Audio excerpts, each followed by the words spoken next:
दोस्तों नमस्कार, मेरा नाम है शेखर और स्वागत है आप सभी का हमारे YouTube channel Shekhar study point पर। दोस्तों कल और परसों लगातार हिंदी की वीडियो दी थी और आज उत्तराखंड की फिर से है धमाकेदार क्वेश्चन है, बिल्कुल एग्जाम में पूछे जाने लायक हैं। परीक्षा वाणी से सबसे ज़्यादा प्रश्न लिए हैं और बाकी जो और बुक है मेरे पास उनसे भी लिए हैं, जैसे डी शर्मा, अजय रावत जी की बुक है और जो कठौत जी की बुक है, एक आध क्वेश्चन वहाँ से भी आज लिए हैं और बाकी जो घनश्याम जोशी जी के वहाँ से भी इसमें लिए गए। कुल प्रश्नों की संख्या रहेगी 20, 10 क्वेश्चन स्क्रीन पर और 10 क्वेश्चन क्विज के रूप में, बिल्कुल बुलेट ट्रेन की स्पीड में अंत में। तो उसके लिए भी आप बने रहिएगा। उसका आपको दोस्तों सीधे जो 10 क्वेश्चन अंत में रहेंगे, बिल्कुल आपके मन में सीधे प्रश्न बोलते उत्तर आना चाहिए। बाकी जो अभी स्क्रीन पर रहेंगे इनका भी आपके मन में प्रश्न देखते सीधे उत्तर आना चाहिए 5 सेकंड के भीतर, तभी आपको उत्तर आ रहा है। वरना फिर थोड़ा और सोचिए जल्दी जल्दी एग्जाम में, क्योंकि जितनी जल्दी आपको आएगा उतनी जल्दी गोला भर के जल्दी बढ़ेंगे। 2 घंटे के कब निकल गए एग्जाम में हमें पता नहीं चलता है। तो चलिए दोस्तों शुरू करते हैं। अगर आपने अभी तक पिछले पार्ट नहीं देखे हैं तो प्ले लिस्ट में दोस्तों जाकर आप देख सकते हैं या डिस्क्रिप्शन में आपको लिंक मिल जाएगा, आप वहाँ से भी उन्हें देख सकते हैं। तो चलिए शुरू करते हैं। आज का हमारा पहला प्रश्न है, हिमालयी समाज संस्कृति तथा पहाड़ पर आधारित पत्रिका पहाड़ कहाँ से प्रकाशित होती है। आपने सिर्फ इतना ही पढ़ा है कि पहाड़ पत्रिका कहाँ से निकलती है, बाकी आयोग लंबा चौड़ा कुछ भी दे, ये आयोग ने ही परिभाषा बनाई थी। सीधे सीधे एक समाज कल्याण अधिकारी के पेपर में आया था ये। तो सिर्फ परीक्षा वाणी में ये भी आपको मिल जाएगा प्रश्न दोस्तों, बिल्कुल मिलेगा निश्चित रूप से। हिमालयी समाज संस्कृति तथा पर्यावरण पर आधारित पत्रिका पहाड़ कहाँ से प्रकाशित होती है, चमोली, चंपावत, नैनीताल या फिर देहरादून। तो इसका सही उत्तर है हिमालयी समाज संस्कृति तथा पर्यावरण पर आधारित पत्रिका पहाड़ हो जाएगी नैनीताल से। ये आपको बिल्कुल याद रखनी है, कहाँ से, नैनीताल से। अब कई लोग कंफ्यूज हो जाते हैं, जो आज का पहाड़ है ये भी है आज का पहाड़, ये कहाँ से निकलती है, आज का पहाड़ ये निकलती दोस्तों पिथौरागढ़ से। आज का पहाड़ उत्तरा ये निकलती है पिथौरागढ़ से, ये आपको बिल्कुल याद रखना है। और एक इसी से संबंधित है उत्तराखंड संस्कृति, अब ये कहाँ से निकलती होंगी, उत्तराखंड संस्कृति। अब कई लोग अल्मोड़ा करेंगे, नहीं है अल्मोड़ा से। उत्तराखंड संस्कृति निकलती है दोस्तों पौड़ी से निकलती है उत्तराखंड संस्कृति। बाकी पहाड़ निकलती है नैनीताल से, आज का पहाड़ निकलती है पिथौरागढ़ से। इन्हें आप बिल्कुल याद रखिएगा। इसका सही उत्तर ऑप्शन नंबर सी। तो बढ़ते हैं अगले क्वेश्चन की तरफ। अगला क्वेश्चन बहुत ज़्यादा इम्पोर्टेंट है और बिल्कुल आसान भी है, लगेगा कि लंबा है लेकिन ऐसा कुछ नहीं है। सबसे कम जनसंख्या वाले जनपद हैं, वो भी बढ़ते क्रम में आपको सजाना है कि इनकी जनसंख्या सबसे कम है और उनसे आपको बढ़ाना है। इसी तरह से दोस्तों क्षेत्रफल के रूप में आपको दे सकता है और राष्ट्रीय उद्यानों के उसमें दे सकता है कि राष्ट्रीय उद्यान में बढ़ते हुए क्षेत्रफल घटते हुए में किसी के रूप में भी मिल सकता है, या पूर्व से पश्चिम की ओर राष्ट्रीय उद्यानों का क्रम सजाइए, कुछ भी इस तरह से जिलों का क्रम सजाइए। इस तरह से एग्जाम में प्रश्न पूछा जा सकता है। तो इनमें से कम जनसंख्या से बढ़ती चंपावत, बागेश्वर, रुद्रप्रयाग, उत्तरकाशी। अब इसमें दोस्तों आपके मन में आ जाना चाहिए कई लोगों को, चंपावत सबसे कम क्षेत्रफल वाला जिला कौन सा है, चंपावत है। यहाँ पर आपका दोस्तों चंपावत है क्षेत्रफल में। अब जनसंख्या में भी चंपावत है, ये ज़रूरी नहीं है। कई लोगों को लगता होगा कि क्या जिन्होंने नहीं पढ़ा है तो उनके लिए ये भी कर सकते हैं, पर दोस्तों इसमें जो सही उत्तर होगा, मैं ज़्यादा ऑप्शन पर नहीं, क्योंकि फिर वीडियो बहुत लंबी हो जाती है। 10 क्वेश्चन आपसे मौखिक रूप से पूछने भी हैं, तो मैं सीधे सही उत्तर पर चलता हूँ। इसका हो जाएगा सबसे पहले रुद्रप्रयाग, रुद्रप्रयाग के बाद चंपावत, चंपावत के बाद बागेश्वर, अब बागेश्वर के बाद उत्तरकाशी करेंगे फिर ऑप्शन के हिसाब से, तो उत्तरकाशी हो जाएगा ऑप्शन नंबर हमारा सी। अगर इन्हीं में से आपसे आए कि ये तो जनसंख्या है, अब मैंने यहाँ पर ले लिया क्षेत्रफल, अब आपका क्वेश्चन पूरी तरह से बदल गया। तब भी मैं आपको बता देता हूँ इनमें से क्या होगा। सबसे पहले आएगा क्या, चंपावत, चंपावत पहले नंबर पर आएगा। उसके बाद रुद्रप्रयाग 1984, बागेश्वर 2246, फिर उसके बाद उत्तरकाशी तो पहले नंबर पर है, पर आयोग देता है, वैसे चमोली है, तो ये हो जाता है 3 याद रखिए। पहले चंपावत पर क्षेत्रफल में, दूसरा रुद्रप्रयाग, तीसरा बागेश्वर। तो इसका सही उत्तर हो जाएगा रुद्रप्रयाग, चंपावत, बागेश्वर, उत्तरकाशी। उम्मीद करता हूँ ये आपको बिल्कुल समझ में आया होगा। तो बढ़ते हैं अगले क्वेश्चन की तरफ। अगला क्वेश्चन है, उत्तराखंड राज्य के प्रतीक चिन्ह पुस्तक निम्न में से किसकी है। यशोधर मठपाल, यशवंत कटोच, जगमोहन रौतेला, शेखर पाठक। बाकी दोस्तों आप शेखर पाठक, यशवंत कटोच, यशोधर मठपाल, इनसे आप भली भांति परिचित होंगे। जो एक नया ऑप्शन है आपके सामने जगमोहन रौतेला, तो यही हो जाएगा बिल्कुल आपका सही उत्तर। उत्तराखंड राज्य के प्रतीक चिन्ह जगमोहन रौतेला, आपका बिल्कुल ऑप्शन नंबर सी बिल्कुल सही है। शेखर पाठक की दोस्तों इनकी जो रचनाएं हैं उनकी बात करें, आपको पता हो ना पता हो, लेकिन एग्जाम में बहुत बार पूछा जाता है, बिल्कुल आपको पता होगा। उत्तराखंड में कुली बेगार प्रथा, सीधे सीधे आपके मन में उत्तर आ गया होगा। उत्तराखंड में कुली बेगार प्रथा, शेखर पाठक।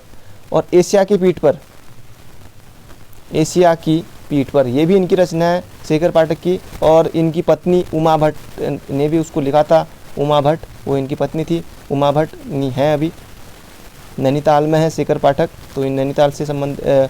और पहाड़ संस्था भी इनके द्वारा ही चलाई गई है, मतलब कि उनका गठन किया था पहाड़ संस्था का। और यशवंत कटोच दोस्तों इनकी जो रचना है वो आपने इनकी जो बुक आती है इनकी, यशवंत कटोच की उत्तराखंड का नवीन इतिहास। और यशोधर मठपाल की जो बुक है एक कुमाऊँ की चित्रकला, कुमाऊँ की चित्रकला। तो इतना आपको बिल्कुल याद रखना है। तो बढ़ते हैं अगले क्वेश्चन की तरफ। अगला इसका सही उत्तर हो जाएगा उत्तराखंड राज्य के प्रतीक चिन्ह यस जगमोहन रौतेला। पर दोस्तों जो मैंने आपको शेखर पाठक जी के बारे में बताया वो भी बहुत इंपॉर्टेंट था। एशिया की पीठ पर उत्तराखंड में कुली बेगार प्रथा। यशवंत कटोच के बारे में जो बताया मैंने आपको, उत्तराखंड का नवीन इतिहास बुक आती है यशोधर मठपाल। कुमाऊँ की चित्रकला वो भी आपके लिए बहुत इंपॉर्टेंट है। सिर्फ आपको यही याद नहीं रखना है कि उत्तराखंड राज्य के प्रतीक चिन्ह जगमोहन रौतेला करके आगे नहीं बढ़ना है। तो बढ़ते हैं अगले क्वेश्चन की तरफ। अगला क्वेश्चन है उत्तराखंड राज्य के प्रथम राज्यपाल कौन थे। अब आप कहेंगे बिल्कुल बच्चों वाला क्वेश्चन है, नहीं आएगा एग्जाम में, पर बच्चों वाला है। पर दोस्तों 1 नंबर सबको मिलेगा इसका।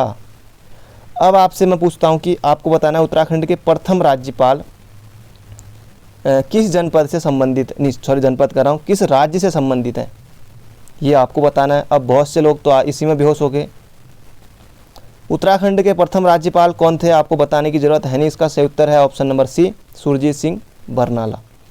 अभी कितने राज्य हैं, राज्यपाल हैं तो 7 राज्यपाल हैं। सबसे पहले सुरजीत सिंह बरनाला, उसके बाद आए सुदर्शन अग्रवाल, उसके बाद आए दोस्तों कौन, BL जोशी, BL जोशी के बाद मार्गरेट अलवा, मार्गरेट अलवा के बाद अजीज कुरैशी, अजीज कुरैशी के बाद KK पॉल जो कि 6ठे राज्यपाल हैं। और अभी जो वर्तमान में बेबी, ये आपको बिल्कुल याद रखना है, बेबी रानी मौर्य 7वीं राज्यपाल हैं, ये आपको बिल्कुल याद रखना है। अब मैं आपको बताता हूँ कि अगर माना आज तक तो दोस्तों चाहे SI का एग्ज़ाम हो, BDO का एग्ज़ाम हो, किसी का एग्ज़ाम हो, ये अभी तक ये क्वेश्चन अभी तक आया है, चाहे छोटे लेवल का हो, बड़े लेवल का हो, चाहे PCS का हो, उत्तराखंड के प्रथम राज्यपाल। माना अब लेवल बढ़ रहा है, अगर आए कि उत्तराखंड के प्रथम जो राज्यपाल हैं ये कितने, ये तो दोस्तों मैं इसका सही उत्तर बताता हूँ किस राज्य से संबंधित है। पहली बात पंजाब से हैं, पंजाब के मुख्यमंत्री भी रहे हैं CM। अगर इस तरह का क्वेश्चन आए कि उत्तराखंड के प्रथम राज्यपाल, या फिर आए कि सुरजीत सिंह बरनाला जो कि उत्तराखंड के राज्यपाल भी थे, किस राज्य के राज्यपाल नहीं रहे, आपके सामने ऑप्शन रहेंगे किस किस के रहे हैं। तमिलनाडु के रहे हैं, एक याद रखिए तमिलनाडु, आंध्र प्रदेश के भी रहे हैं, उत्तराखंड के भी रहे हैं, अंडमान निकोबार के भी रहे हैं। इतनों के रहे हैं, चारों के रहे हैं, तमिलनाडु, आंध्र प्रदेश, उत्तराखंड और अंडमान निकोबार। इनमें से जो ऑप्शन होगा कि किसके नहीं है तो आप पकड़ लेना बिल्कुल। तो बढ़ते हैं अगले क्वेश्चन की तरफ। अगला क्वेश्चन है किस किले को फोर्ट मायरा किला भी कहा जाता है। खगमरा किला, लाल मंडी किला, नैथड़ा किला या फिर राजबुंगा किला। तो किस किले को फोर्ट मायरा किला कहा जाता है, तो दोस्तों ये लाल मंडी किला किसने बनाया था, तो बनाया था, किसने बनाया था, इसका सही उत्तर हो जाएगा कल्याण चंद। कल्याण चंद, कई लोग भीष्मचंद सोच रहे होंगे, लेकिन आपको नहीं सोचना, आपका सही उत्तर हो जाएगा कल्याण चंद। खगमरा किला ये किसने बनाया था, तो भीष्मचंद ने बनाया था। नैथड़ा किला गोरखा कालीन है, ये भी अल्मोड़ा में है। राजबुंगा किला सोमचंद ने बनाया था, ये कहाँ है, चंपावत में, चंपावत में है, सोमचंद ने बनाया था। सभी आप किले मैंने आपको बता दिए। तो बढ़ते हैं अगले क्वेश्चन की तरफ। ये क्वेश्चन भी आपको परीक्षा में आसानी से मिल जाएगा। 9 मिनट हो गए हैं, तो बढ़ते हैं इस क्वेश्चन को देखते हैं। थाईलैंड में आयोजित अंतर्राष्ट्रीय पर्यावरण गीत महोत्सव भारत का प्रतिनिधित्व किसने किया था। थाईलैंड में आयोजित अंतर्राष्ट्रीय पर्यावरण गीत महोत्सव में भारत का प्रतिनिधित्व किसने किया था। घनश्याम सैलानी, नारायण सिंह नेगी, कल्याण सिंह रावत या फिर इनमें से कोई नहीं। तो कई लोगों को कल्याण सिंह रावत लग रहा होगा, क्योंकि पर्यावरण सुनते ही आपके मन में आ गया होगा बहुत से लोगों के, पर ये सही उत्तर नहीं है। तो इसका सही उत्तर हो जाएगा घनश्याम सैलानी। जिन्होंने सोचा था वो बिल्कुल सही है, घनश्याम सैलानी। ये दोस्तों थाईलैंड में आयोजित अंतर्राष्ट्रीय पर्यावरण गीत महोत्सव ये हुआ कब था, 1988 की बात है उस टाइम की। जो घनश्याम सैलानी है दोस्तों, ये पर्यावरण प्रेमी भी हैं, वृक्ष प्रेमी भी हैं, समाज सेवी भी हैं, गीतकार भी हैं, गायक भी हैं, मतलब कि ऑलराउंडर हैं कुल मिला के। और ये आपको बिल्कुल याद रखना है। नारायण सिंह नेगी दोस्तों, ये भी पर्यावरण से संबंधित हैं। कल्याण सिंह रावत मैती आंदोलन के जनक, हिमालय वन्यजीव संस्थान 1974, ये आपको बिल्कुल याद रखना है। तो बढ़ते हैं अगले क्वेश्चन की तरफ। अगला क्वेश्चन है सामा उप तहसील किस जनपद में है। अब दोस्तों ये भी प्रश्न एग्जाम में सीधे सीधे पूछ लिया गया था कि सामा उप तहसील है, ये आपको बतानी है किस जनपद में है। तो इसका सही उत्तर हो जाएगा ऑप्शन नंबर ए, बागेश्वर में है सामा उप तहसील। कुल तहसीलों की संख्या कितनी है? 110 है। ब्लॉक कितने हैं? 95 हैं। जिले 13 हैं, पर मंडल तो अभी चल ही रहे हैं। ये आपको बिल्कुल याद रखना है। तो बढ़ते हैं दोस्तों अगले क्वेश्चन की तरफ। ये एग्जाम में पूछा गया था सामा उप तहसील किस जनपद में, तो बागेश्वर में, इसलिए मैंने आपको यहाँ पर भी ये प्रश्न लिया है। क्या पता ये ना आए, दूसरे उप तहसील आए, तो ये आपको बिल्कुल याद रखना है। बाकी उप तहसीलों की संख्या है 18 है, ये आप याद रखिएगा। तो बढ़ते हैं अगले क्वेश्चन की तरफ। बाकी तहसील 110 मैंने आपको बता ही दिया।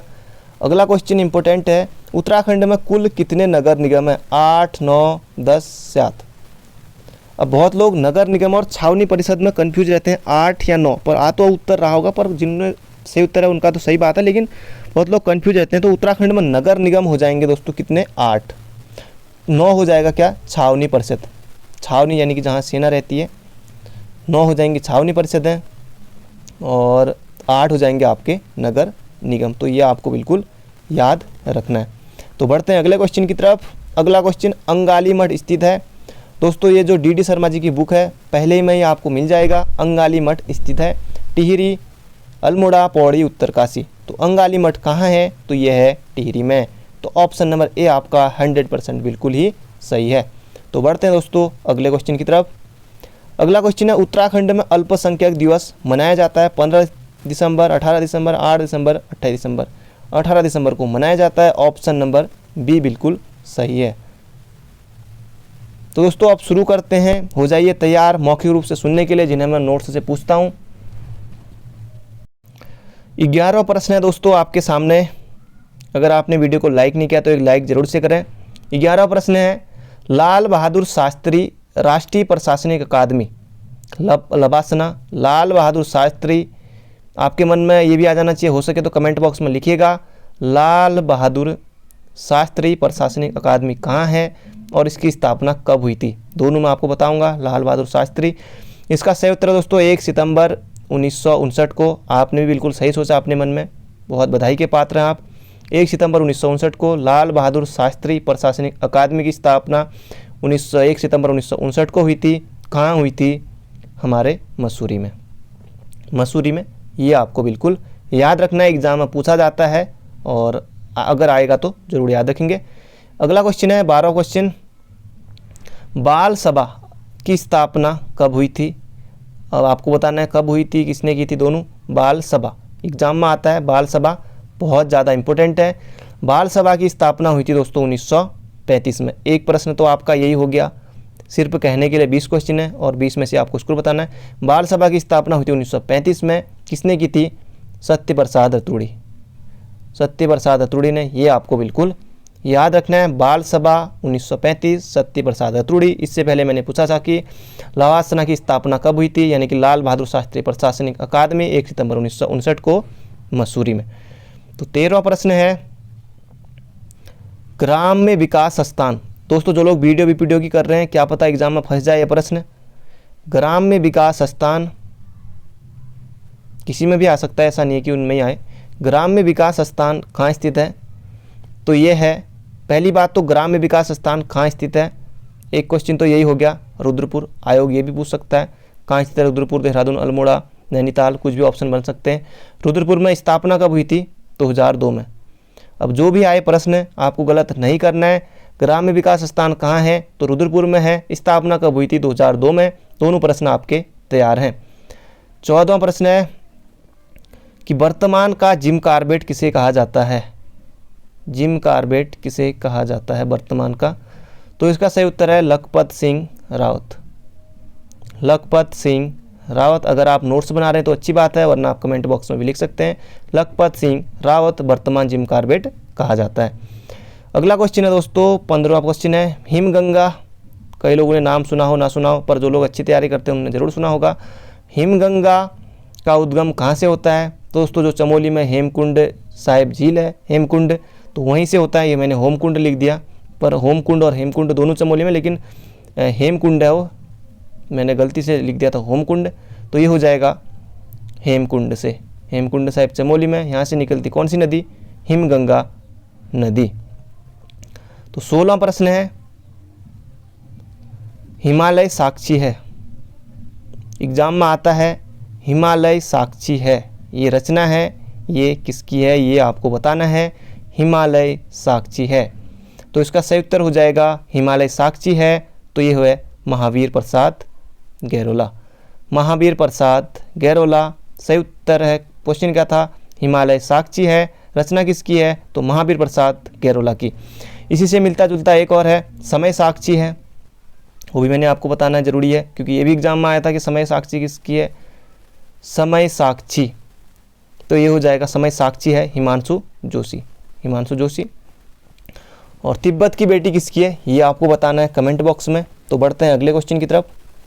तिब्बत की बेटी। 17वां प्रश्न है, गोपेश्वर त्रिशूल लेक। गोपेश्वर कहाँ है? चमोली में है, चमोली जिले का मुख्यालय भी गोपेश्वर में है। गोपेश्वर त्रिशूल लेक, गोपेश्वर में रुद्र शिव मंदिर भी है। गोपेश्वर त्रिशूल लेक दोस्तों का संबंध किससे है, ये आपको बताना है। ऑप्शन होते तो आप ज़रूर बताते, लेकिन इसका सही उत्तर है अशोक चल्ल। आपने बिल्कुल सही सोचा, अशोक चल्ल, अशोक चल्ल। गोपेश्वर त्रिशूल लेक 1191 के।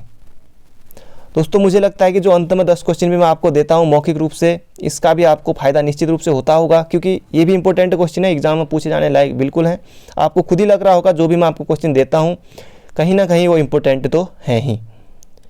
18वां प्रश्न है, क्षेत्रफल की दृष्टि से उत्तराखंड की सबसे बड़ी लोकसभा सीट आपको बतानी। बड़ी लोकसभा सीट, मैंने क्या कहा? क्षेत्रफल की दृष्टि से कहा, ना कि जनसंख्या की दृष्टि से। ये आपको ध्यान रखना है। उत्तराखंड की क्षेत्रफल की दृष्टि से सबसे बड़ी लोकसभा सीट हो जाएगी दोस्तों हरिद्वार।